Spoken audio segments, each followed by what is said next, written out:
नमस्कार मित्रांनो, doctor Suniti Vaidya inspirational kits and concepts या सदराखाली आपण वेगवेगळे टेक्निकल विषय हाताळत असतो. पण आज मी आपल्याशी काही वेगळ्या नॉन टेक्निकल किंवा अतांत्रिक पण जे महत्त्वाचं आहे या विषयाचे बोलायचा प्रयत्न करणार आहे. आपण सगळेच जाणतो की ज्या वेळेला आपल्याला आपला स्वतःचा काही उद्योग करायचा असतो किंवा एखादा आपल्याला काही सर्व्हिस आपल्याला दुसऱ्या लोकांपर्यंत पोचवायची असते किंवा आपल्याला नोकरी हवी असते, तेव्हा आपण तो विषय ज्यासाठी नोकरी आहे किंवा ज्या नोकरी करण्यामध्ये आपल्याला रस आहे अशा विषयाची माहिती घेतो, त्याचं आणखीन ज्ञान प्राप्त करतो. त्याच्यासाठी लागणारी प्रॅक्टिकल्स, स्किल्स किंवा जी काही प्रात्यक्षिकं आपल्याला करायची गरज आहे त्या गरजा आपण करतो आणि एक चांगला तंत्रज्ञ किंवा चांगला इंजिनियर किंवा चांगला डॉक्टर किंवा चांगली परिचारिका म्हणून आपण या इंटरव्ह्यूला किंवा जी काही नवीन उपक्रम आपण चालू करणार असतो स्वतःचा, त्यासाठी तयार होत असतो. अशा प्रकारे ज्यावेळेला आपण काम करतो त्यावेळेला काही गोष्टी ह्या आपल्याला आधारभूत किंवा मानल्या जातात की ह्या तुमच्याकडे असतीलच, आणि काही वेळेला ह्या अशा आधारभूत गोष्टी की ज्या टेक्निकल नाही आहेत. तर टेक्निकल म्हणजे इथे फक्त व्यवसाय दृष्टीने टेक्निकल धरू नका. एखाद्या कॉमर्सच्या स्टुडंटला जर त्याचं BCom झालं असेल, MCom झालं असेल, CA झालं असेल, chartered accountant, chartered secretary, company secretary, अशा प्रकारच्या ज्या काही पदव्या असेल त्या विषयाचं किंवा अगदी BA LLB अशा लोकांना एज्युकेशनसाठी BEd झाले असतील तर ह्याही लोकांना त्यांच्या त्या क्षेत्रासाठी लागणाऱ्या महत्त्वाच्या गोष्टींची आपण माहिती करून घेत असतो, त्याचा अभ्यास करत असतो. पण ह्या गोष्टींच्या पलीकडे जर आपण काही आपल्याला सवयी जर आपण आपल्यासाठी जर करून घेतल्या, आपल्याला लावून घेतल्या, तर त्याचा उपयोग कुठल्याही कामामध्ये, कुठल्याही सर्व्हिस इंडस्ट्रीमध्ये किंवा प्रॅक्टिकल जिथे आपण करत असतो तिथे आपल्याला होऊ शकतो. आणि त्यासाठी आपण आज हा विषय निवडलेला आहे आणि त्या विषयावरती मी आपल्याशी चर्चा करतो आहे. आपण बघतो की आपण कुठलेही धार्मिक कार्य करताना नॉर्मली आपण काय करतो, आपल्यावरती संस्कार असे झालेले आहेत की जिथे आपण धार्मिक कार्य करणार आहोत किंवा जिथे आपलं देवघर आहे किंवा जिथे आपलं देऊळ आहे त्या देवाच्या अवतीभोवतीचा भाग आपण स्वच्छ करतो. देवाची पूजा चालू करायच्या आधी आपण स्वच्छ करून घेतो.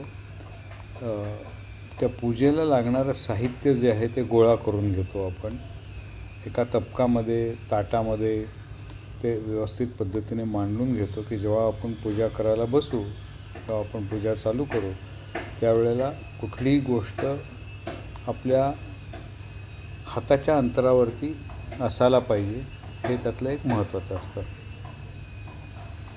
ह्याचा उपयोग असा होतो की पूजा करताना एकतर आपलं मन प्रसन्न होतं की स्वच्छता झालेली आहे, सगळ्या गोष्टी आपण आपल्यासमोर मांडून घेतलेल्या आहेत, त्या हाताच्या अंतरावरती ठेवलेल्या आहेत. त्यामुळे ज्यावेळेला आपण स्वतः जर पूजा म्हणून करत असू तर आपल्याला इकडे तिकडे जाऊन आणायची गरज लागत नाही. जर आपण गुरुजी भटजी बोलावले असतील, पंडित बोलावले असतील तर ते सांगतात त्यांच्या स्पीडने, त्यावेळेला आपल्याला त्यांना थांबवायला लागत नाही. जर आपण रेकॉर्डवरती किंवा इंटरनेटचा वापर करून जर पूजा करत असू तर 10 वेळेला आपल्याला ती रेकॉर्ड किंवा इंटरनेटचं कनेक्शन किंवा स्टॉप बटन, पॉज बटन दाबावं लागत नाही आणि एक संध पूजा होते. पूजा अशा पद्धतीने केलेली सुटसुटीत चांगली होते, लवकर होते आणि शोधाशोध न झाल्यामुळे आपली पूर्ण ताकद, एनर्जी आपण त्याच्यावरती लावल्यामुळे पूजा चांगली पण होते. तर हे असे फायदे आपल्याला बाकीच्या सर्व गोष्टींमध्ये आपण जो आपला व्यवसाय करतो आहे किंवा नोकरी करतो आहे तिथेही आणता येतील का?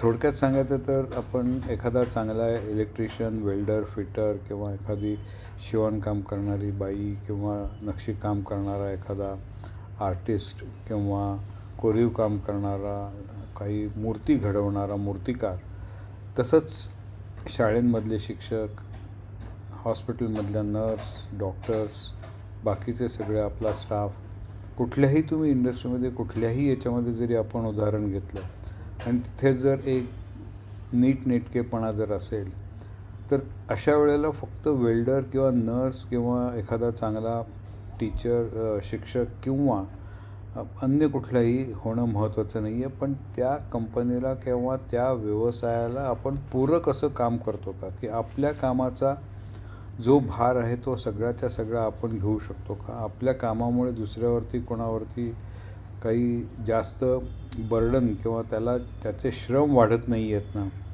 आणि आपण ज्या जागेत बसतो किंवा आपण ज्या हॉलमध्ये, मोठ्या ऑफिसमध्ये किंवा जिथे दुकानात काम करतो आहे, ती जागा स्वच्छता आणि नीटनेटकी आहे का नाही याच्यावरती खूप महत्त्वाचं असं कस्टमरचं म्हणजे ग्राहकाचं आपल्याविषयी ओपिनियन होत असतं. आता हा ग्राहक म्हणजे अगदी बाहेरचाच असेल असं नाही.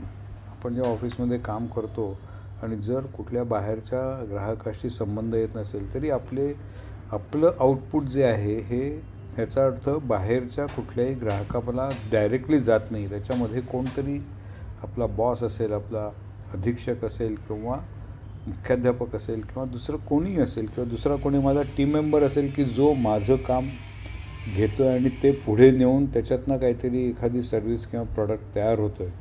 म्हणजे इंटरनल कस्टमर, आपला अंतर्गत ग्राहक, त्याच्यामध्ये आपला हा असा असतो की तो आपल्याबरोबरच काम करत असतो. आपल्याला तो ग्राहक म्हणून वाटत नाही, पण माझं आउटपुट जे आहे, मी बनवलेलं किंवा मी केलेलं काम हे त्याचं इनपुट असतं, त्याच्यावरती त्याचं काम अवलंबून असतं. तर अशा ह्या सुटसुटीतपणा आणण्यासाठी ह्या काही गोष्टी ज्या आहेत त्या फार महत्त्वाच्या आहेत आणि त्या आपण आज या पुढच्या व्हिडिओमध्ये बघणार आहोत. आता इथे तुम्ही बघताय की लहान मुलांना ज्यावेळेला आपण शाळेमध्ये शिकवतो तेव्हा आता बघा कसे छान वर्ग या मुलांनीच साफ करून घेतलेला आहे. त्या मुलांनीच व्यवस्थित एका लाईनीत सगळे बसलेले आहेत. पूर्ण जो हा एक कंटेनर आहे जिथे ही मुलं शिकत आहेत, कारण ही मुलं अशी आहेत की त्यांना शाळा परवडत नाही आणि एका ब्रिज खालती आपण ही शाळा बनवलेली आहे. त्या ब्रिज खालती कंटेनरमध्ये ही मुलं बसलेली आहेत. पहिली, दुसरी, तिसरी, चौथी असे 4 वर्गाची मुलं इथे एकत्र बसलेली असतात. तसेच 5वी, 6वी, 7वी यासाठी दुसरा कंटेनर आहे. पण एका लाईनीत शिस्तीत बसलेले आहेत सगळे. त्या कंटेनरचे जे भिंती आहेत त्या व्यवस्थित रंगवलेल्या आहेत आणि नुसतं फोटोमध्ये हे असेल तर प्रत्यक्षात सुद्धा हा एक परिसर जो आहे किंवा हा जो कंटेनर ज्याच्यात वर्ग बनवलेला आहे, आपण कक्षा बनवलेली आहे, ती एकदम सुटसुटीत आहे. तर अशा मुलांना ज्यांना घरची बॅकग्राऊंड चांगली नाही आहे, की त्यांचे आईवडील आज रस्त्यावरती भीक मागतात आणि वर्षानुवर्ष चौथी पिढी भीक मागते, यांच्यासाठी cleanliness, health, national spirit, education, exercise, discipline, meditation हे जे वरती लिहिलेलं आहे आणि त्याचप्रमाणे लिडरशिप आणि टीमवर्क, आणि हे फार स्वच्छंदी सगळी मुलं आहेत. तर अशा लोकांना ह्या एवढ्या गोष्टी ज्या वेळेला आपण शिकवू आणि त्यांची तयारी करून घेऊ त्याच वेळेला ते आपल्या समाजामध्ये येऊ शकतील. नाहीतर ह्या कुठल्या ना कुठल्या तरी गोष्टीच्या बाबतीमध्ये समाजातला मुख्य प्रवाहातले जे समाज घटक आहेत ते कोणतरी यांच्यावरती बोलेल, त्यांना काहीतरी मन दुखावेल असं आपण काहीतरी वर्तणूक करू.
पण आता आपण बघूया इथे की हे जे आहे हे फक्त ह्या एका शाळेतल्या मुलांसाठी किंवा रस्त्यावरती भीक मागणाऱ्या किंवा ज्यांच्या घरात आज एक घर असं नसल्यामुळे संस्कृती नाही आहे, कल्चर नाही आहे, ह्यांच्यापुरतंच मर्यादित नसतं. कुठल्याही क्षेत्रामध्ये ज्यावेळेला आपण काम करतो त्यावेळेला ह्या सगळ्या गोष्टी ज्या मागच्या स्लाईडमध्ये आपण बघितल्या, नीटनेटकेपणा जो आपण पहिल्यांदा सुरुवातीला प्रस्तावनेत बघितलं, ह्या गोष्टी फार महत्त्वाच्या असतात. तर आता अशा गोष्टींची सुरुवात होते कुठे? अशा गोष्टींची सुरुवात होते की जिथे आपण एखादी गोष्ट करायची ठरवली तर त्याचं प्लॅनिंग करतो. त्या प्लॅनिंगवरनं आपण PDCA जे सायकल म्हणतो त्या प्लॅनिंगप्रमाणे आपण काम करतो, ते चेक करतो आणि त्याच्यावरती जर काही सुधारणा हवी असेल तर त्याच्यामध्ये आपण सुधारणा करतो, इम्प्रूव्हमेंट करतो. तर हाच इथे चार्टमध्ये आपण दाखवलेला आहे की ह्या सगळ्या गोष्टी ज्यावेळेला आपण करतो ह्या आपल्या डोक्यात न ठेवता सगळ्या आपल्या टीम मेंबर्सपर्यंत जर ती पुरवायचं असेल, त्यांना जर एकाच प्लॅटफॉर्मवरती लेवल प्लेईंग फील्ड जे आपण म्हणतो की सगळ्यांची क्षमता एक नसते, पण त्यांना निदान आपण काय करणार आहोत, काय करत आहोत आणि कसं करायचं आहे, केव्हा करायचं आहे ह्याची जर एक प्रस्तावना आपण जर दिली, ओळख करून जर दिली या PDCA सायकलप्रमाणे, की इथे एक फ्लोचार्टचं उदाहरण दिलेलं आहे किंवा आपले जे काही ऑब्जेक्टिव्ज आहेत ते लिहिलेले आहे आपण, किंवा आपण काही स्लोगन दिलेलं आहे की वर्क स्मार्टर नॉट हार्डर. तर ह्या गोष्टींचा तिथपर्यंत पोचवणं आणि तसंच प्रत्येक काम करताना आपली प्रॉडक्टिव्हिटी किती आहे, आपली तत्परता किती आहे, आपले सेफ आपण त्याच्यामध्ये आहोत का नाही काम करताना, का आपण काही अनसेफ एरियाज की जिथे सुरक्षेचं आपण नियमांचं उल्लंघन करतो आहे, आपण स्वतःची काळजी घेतो आहे पण बाकीच्यांना सुरक्षेसाठी आपण काही कठीण परिस्थिती निर्माण करतो आहे. अशा गोष्टी आपण इथे नेहमी बघत असतो. आणि ह्याच गोष्टी आपण ज्या वेळेला बघतो आणि त्यातनं पुढचं जे आपलं पाऊल महत्त्वाचं जे आहे ते म्हणजे वातावरण आपण टिकाऊ, एक संतुलित हवामान किंवा आज वातावरणामध्ये जे असंतुलितता येते आहे की जिथे आपण प्रत्येक गोष्ट जी करतो आहे त्यांनी एकतर तापमान वाढतं आहे किंवा आपलं प्रदूषण वाढतं आहे किंवा आपले हवेमधले जे जे द्रव्य नको आहेत ती द्रव्ये त्या हवेमध्ये आपण सोडतो आहे किंवा जमिनीत सोडतो आहे, पाण्यात सोडतो आहे. अशा वेळेला कुठलंही काम करताना ह्या गोष्टी आपल्या डोक्यामध्ये ठेवणं. तर आता ह्यासाठी आपण काय बघणार आहोत इथे ह्या चार्टमध्ये आपण काय बघतो आहे की एक जॅपनीज लोकांनी जी प्रणाली भारतामध्ये आणली आहे TPM म्हणून, ज्याचं आपण पुढच्या स्लाईडमध्ये बघणार आहोत. पण त्याच्यात पहिल्यांदा त्यांनी काय सांगितलं आहे की तुम्ही 5 गोष्टी व्यवस्थित शिकल्या पाहिजेत.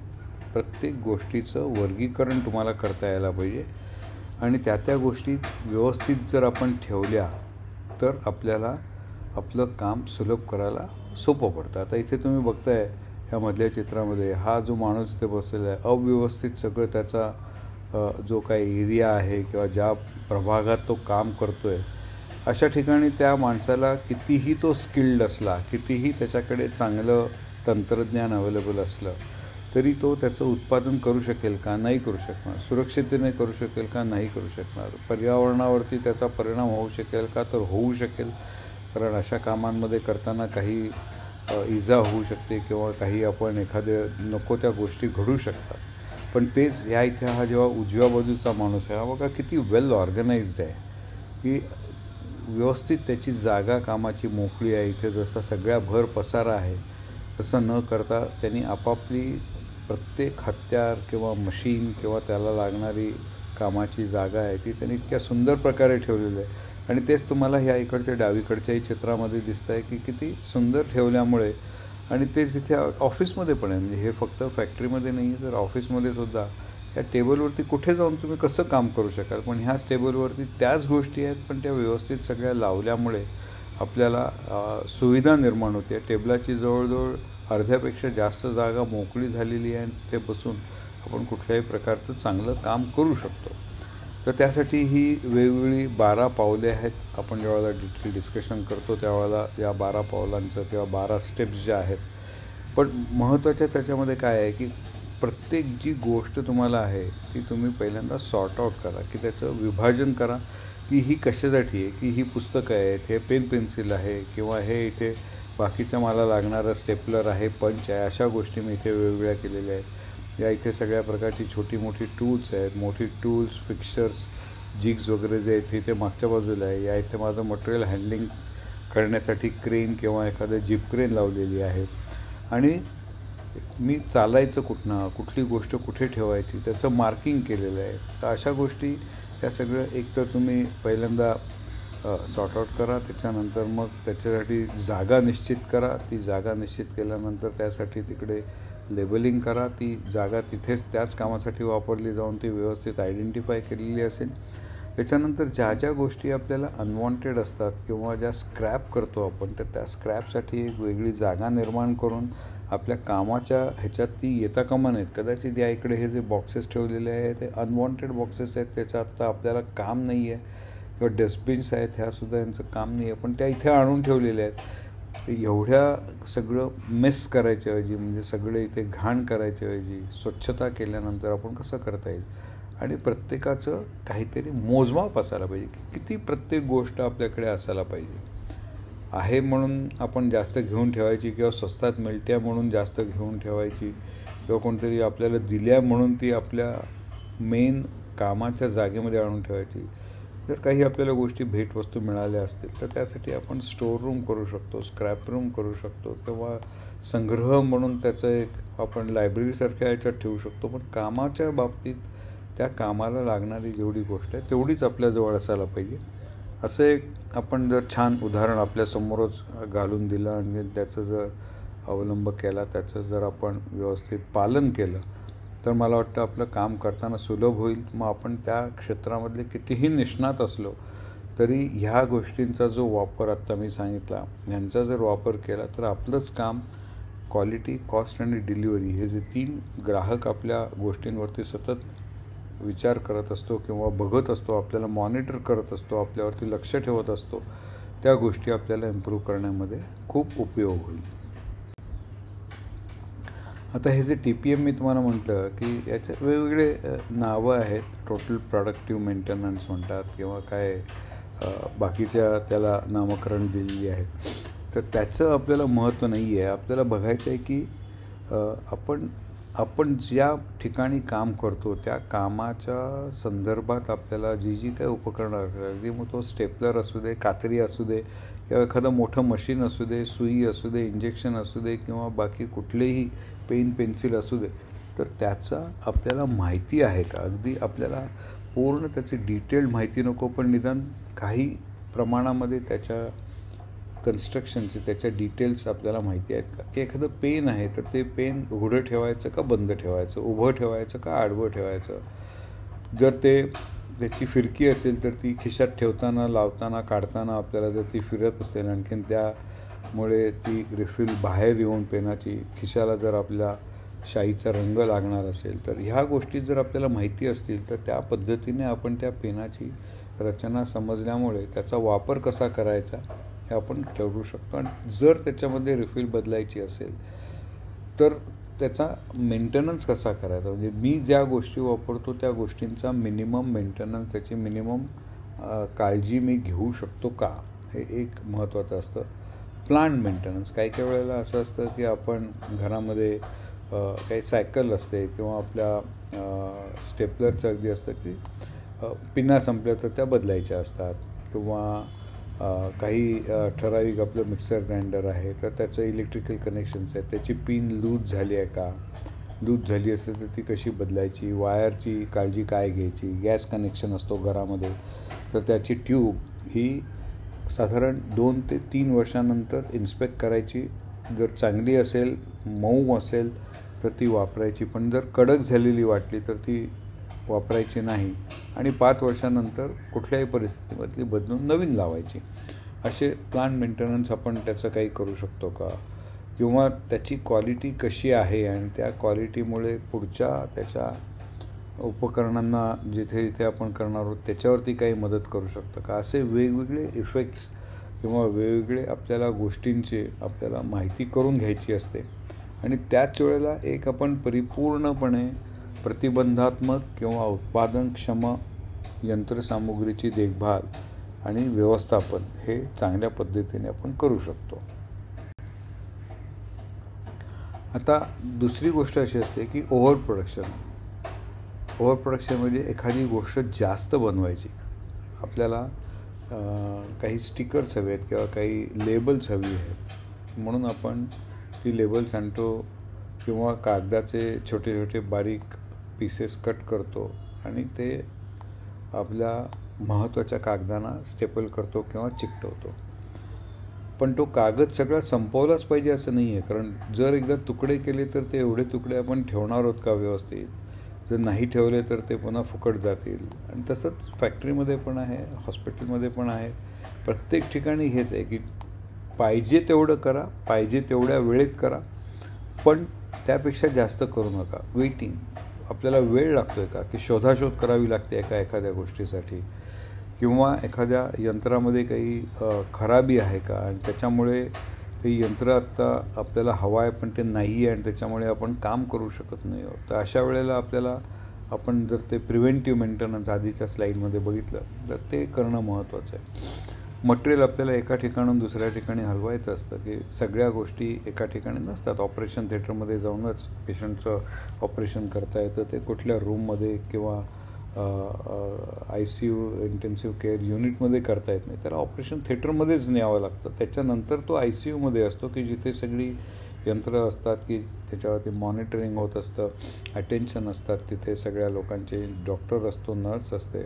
आणि मग जसजसं त्या पेशंटची इम्प्रूव्हमेंट होत जातं तसं आपण ऑपरेशन थिएटरमधनं ICUमधनं त्याला बाहेरच्या वॉर्डमध्ये आणतो किंवा रूममध्ये आणतो आणि नंतर घरी पाठवतो.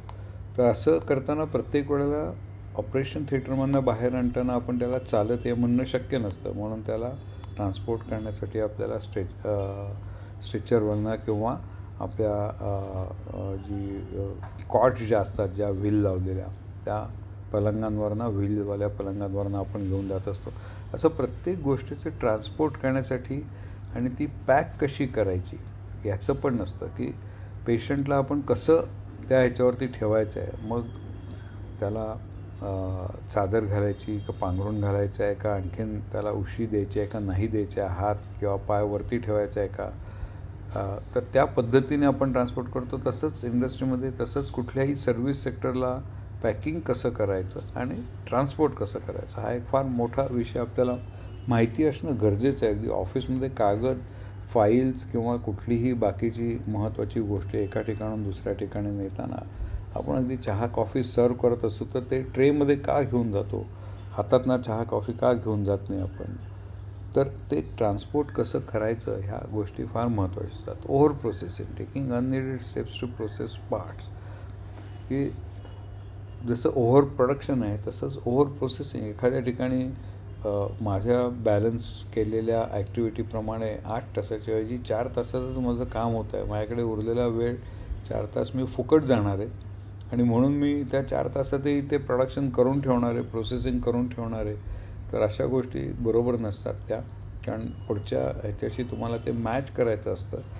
एकदा तुम्ही तो पार्ट फिनिश केलात, बनवलात तुमच्या मशीनवरती, की त्याचं प्रिझर्वेशन, ट्रान्सपोर्ट ह्या सगळ्या गोष्टी आपल्याला महत्त्वाच्या असतात आणि त्या वाढत जातात. आणि जो पुढचा पॉईंट आहे इन्व्हेंटरीचा, की सगळ्या ठिकाणी जर अशी आपली इन्व्हेंटरी म्हणजे आपण बनवलेला कच्चा मालाचं अर्ध्या रूपात कुठेतरी बनवून ठेवलेलं आहे किंवा फिनिश पूर्ण केलेला आहे तो ठेवलेला आहे, तर ह्या गोष्टींचं बरोबर आपण प्रयोजन करू शकणार नाही. Movement, searching for unnecessary movement. जर आपण जसं बघितलं मगाशी 5Sमध्ये, की जागच्या जागी सगळ्या गोष्टी ठेवायच्या, त्याला लेबलिंग करायचं, शॅडो पॅटर्न करायचा, आणखीन लेबलिंग करायचं. जर ती स्टेपलर ठेवताना शेवटची पिन आपण त्यातली वापरली असेल तर तो स्टेपलर ठेवताना त्याच्यात पिन भरून ठेवायची, की पुढच्या वेळेला ज्यावेळेला आपल्याला लागते त्यावेळेला शोधाशोध करावी लागत नाही किंवा आपल्याला आपलं काम हातातलं थांबवून जेव्हा स्टेपलरची गरज असते त्यावेळेला पहिलं पिन भरायची आणि मग स्टेपलर वापरायचं, हे करावं लागत नाही. तसंच डिफेक्ट्स, काम करताना आपल्या हातनं कुठलीही चूक होता कामा नये. मग आपण लिहित असू, कॉम्प्युटरवरती करत असू.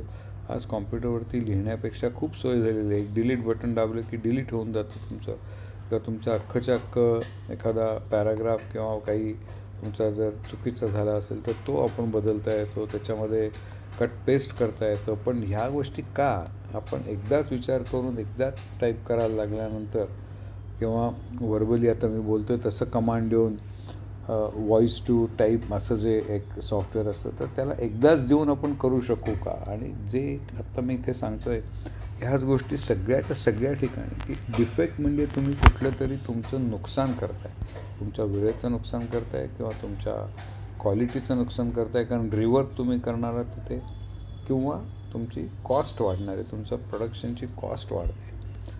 आणि अनयूज एक्सपोर्टेज, जर माझ्याकडे एखादं स्किल असेल आणि एकच नसेल तर 2, 3, 4 स्किल्स असतील माझ्याकडे, आणि जर मी ती कॉन्ट्रीब्यूट करून माझं काम आणि माझ्या जे सहमित्र आहेत किंवा जे सहकर्मचारी आहेत त्यांचं काम मी जर चांगल्या पद्धतीने करू शकणार असेल, तर का नाही वापरायचं ते? की आपण जेवढं योगदान आपल्या बाजूने देऊ शकू, आपल्याकडे जेवढी स्किल्स किंवा आपल्याकडे जेवढं ताकद आहे तेवढ्याचा आपण जर वापर केला तर या सगळ्या गोष्टींचा आपल्याला फायदा होऊ शकेल.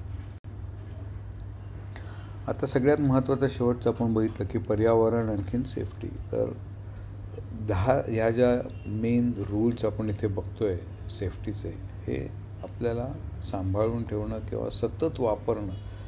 मी करताना काम माझी स्वतःची तर सुरक्षितता घेईनच, पण माझ्या आजूबाजूला काम करणाऱ्या सहकर्मचाऱ्यांची किंवा जे माझे शेजारी पाजारी आहेत त्यांचीही मी सुरक्षितता घेऊन अख्ख्या माझ्या घराची, हॉस्पिटलची किंवा एस्टॅब्लिशमेंटची, ऑर्गनायझेशनची, किंवा मी जर समजा एखाद्या सार्वजनिक क्षेत्रामध्ये काम करत असेल आणि सार्वजनिक कुठे म्हणजे गार्डन असू दे किंवा बगीचा असू दे किंवा आपलं चौपाटी असू दे किंवा आणखीन कुठेही आपण गेलेलो असतो, तर ह्या सगळ्याची सुरक्षितता मी कशी घेईन, आणि ते करताना माझ्या हातनं किंवा माझ्या सहकार्याच्या हातनं कुठेही आज ज्या पर्यावरणावरती जे असंतुलन आपण बघतोय होत आहे, तर ते कमीत कमी कसं करता येईल. काही काही प्रोसेसेस आहेत त्या आपण खूप कंट्रोल करतो आहे, त्याच्यावरती ताबा चांगला आणलेला आहे, पण काही गोष्टींचं अजूनही आपण वेस्टेज करतो. उदाहरणार्थ पाणी, किती वेळेला आपण पाहिजे त्याच वेळेला आणि पाहिजे तेवढंच पाणी वापरतो.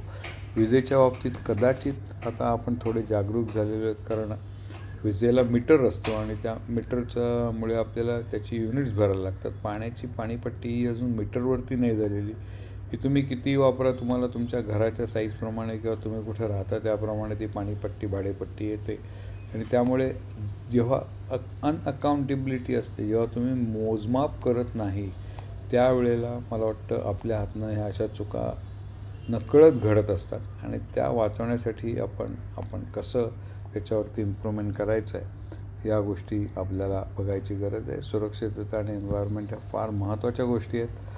तर मित्रांनो, मी आता तुम्हाला सांगितलं तसं की ह्याच्यामध्ये आत्ता आपण कुठल्याही बेसिक टेक्निकल गोष्टीचं ज्ञान आत्तापर्यंत ह्या ज्या गेल्या 8-10 स्लाईड्स बघितल्या, पण एक चांगला कारागीर किंवा एक चांगला त्या संघटनेचा कामगार किंवा त्या संघटनेमधला एक आदर्श कर्मचारी असं जर आपल्याला आपली पावती मिळवायची असेल की हा तर वेल्डिंग किंवा अकाउंटिंग किंवा नर्सिंग चांगलं करतोच, पण त्याच्या ज्या हॅबिट्स आहेत, त्याचं जे कल्चर आहे, त्याच्या ज्या प्रॅक्टिसेस आहेत किंवा त्याच्या ज्या सवयी आहेत, ह्यासुद्धा चांगल्या आहेत, आणि तो एक चांगला मित्र बनू शकतो, चांगला सहकारी बनू शकतो. आणि असं आपल्याला ज्यावेळेला मोजमाप किंवा पावती मिळेल, असं ज्यावेळेला आपलं रेप्युटेशन किंवा आपली कार्यक्षमता याच्यातनं दिसून येईल, त्याच वेळेला आपल्याला जो मूलभूत एक बदलाव आपल्या भारत देशामध्ये आणायचा आहे, त्यासाठी आपण योगदान करू शकू, कॉन्ट्रीब्यूट करू शकू. आणि म्हणून हा व्हिडिओ करणं मला जरा गरजेचं वाटलं, की आज ज्यावेळेला आपण बघतो आहे की NEP सारखी एक नवीन एज्युकेशन पॉलिसी आपल्या भारत देशामध्ये राबवण्याचा आपण प्रयत्न करणार आहोत. त्याचप्रमाणे आत्मनिर्भरसारख्या कितीतरी नवीन योजना सरकारने घेऊन आलेल्या आहेत. नवीन स्टार्टअप्स बरेच इथे आलेले आहेत. त्यांनी नवीन जे प्रॉडक्ट डेव्हलपमेंट भारतात होत नव्हतं ते करतो आहे आपण. बरेचसे सरकारचे फंड्स आज या सगळ्या कामांसाठी उपलब्ध आहेत. जागतिक बाजारपेठेमध्ये भारताचं स्थान उंचावत चाललेलं आहे. बरेच लोक भारतात इंडस्ट्रीज उघडायला तयार आहेत, येत आहेत, इन्व्हेस्टमेंट करत आहेत. नवीन इंजिनियर्स, नवीन कारागीरसाठी स्किल डेव्हलपमेंट योजना आपण राबवतो आहे.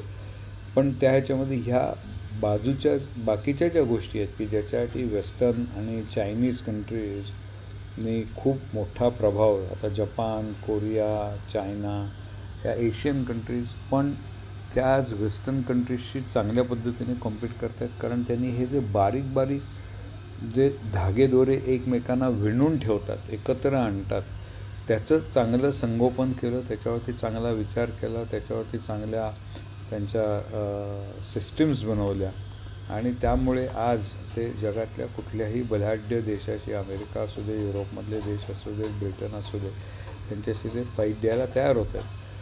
तर आपणही भारतात अशाच प्रकारचे एक संकल्पना आपली स्वतःची जी आपण जपानमधनं आणली, पण त्याच्यामध्ये काही बदलाव जे भारतीय संस्कृतीप्रमाणे जे करायला हवे, की जसं आपण आपली पूजा करताना स्वच्छता साफसफाई करतो, शाळेमध्ये आपण साफसफाई करतो, जेवताना आपण हात धुवून जेवायची करतो, जेवण झाल्यानंतर आपण आपलं ताट वाटी उचलून घेऊन जातो, आपल्या जेवलेल्या भागाची आपण साफसफाई करतो. हे जर आपण आपल्या स्वतःसाठी करत असतो तर त्या बाकीच्यांसाठी, इतरांसाठी का करायचं? सार्वजनिक मालमत्ता जिथे असते तिथे स्वच्छता ही जर ठेवली तर प्रत्येकाला वापरताना त्याचा आनंद होईल. तर त्याच्याऐवजी आपण काय बघत होतो इतके वर्ष, की कुठलाही सरकारी जर तुम्ही कार्यालयात जर गेलात तर प्रत्येक कोपऱ्यामध्ये तंबाखूच्या किंवा पानाच्या पिचकाऱ्या तिकडे होऊन तो लाल झालेला असतो. कुठलाही कागद वापरलेला खालतीच टाकला जातो, जे नकोच्या गोष्टी असतात त्या. पण ही सगळा बदलाव आता हळूहळू येतो आहे, पण हा हळूहळू न येता एका ठराविक पद्धतीने आणि एका चांगल्या सुसंस्कृत कल्चरली बेटर अशा जर आपण सिस्टीममध्ये जर आपण आपलं काम करायला सुरुवात केली तर मला वाटतं आज जागतिक व्यासपीठ किंवा जागतिक बाजारपेठ आपल्याला जी मिळते आहे ह्याच्यामध्ये नक्की मोठ्या प्रमाणात आपण आपलं योगदान करू शकू. आणि जी एक संधी 90 ते 2000 ह्या शतकामध्ये आपण घालवली, दशकामध्ये, तर ती पुन्हा संधी आपल्याला आता मिळायची म्हणजे मिळायची शक्यता नाही आहे, मिळते आहे. आज आपल्याकडे भरपूर प्रोजेक्ट्स अवेलेबल आहेत, कामगार शिकत आहेत, चांगले होत आहेत, पण एक चांगलं टीमवर्क किंवा एक चांगलं सुरक्षित एन्व्हायरमेंटल फ्रेंडली प्रणाली आणि जी क्वालिटी प्रोडक्शन करू शकेल किंवा जी कमीत कमी खर्चात प्रोडक्शन करू शकेल किंवा जी चांगल्या दर्जाचं प्रोडक्शन करू शकेल, की जगामध्ये कुठेही ती जरी विकायची आली तरी आपण त्या जगातल्या त्या देशामध्ये कम्पीट करू शकू, आपली क्वालिटी त्या देशाला मान्य असेल आणि आपली किंमतही मान्य असेल. आणि हे करण्यासाठी बेसिक तंत्रज्ञान किंवा बेसिक कुठल्याही गोष्टीचं ज्ञान आणि त्याबरोबर आत्ता आपण ज्या गेल्या स्लाईडमध्ये बघितलं याचं आपल्याला नियोजन करणं फार महत्त्वाचं आहे. आपला माइंडसेट चेंज करणं आपल्याला फार महत्त्वाचं आहे आणि त्यासाठी हा व्हिडिओ केला. मला खात्री आहे की हा व्हिडिओ तुम्हाला आवडेल आणि याच्यावरती आपण नक्की पुढे चर्चा करू, प्रत्यक्ष भेटू, त्यावेळेलाही आपण याच्यावरती नक्की बोलू. तर आपला अभिप्राय कळवावा. धन्यवाद.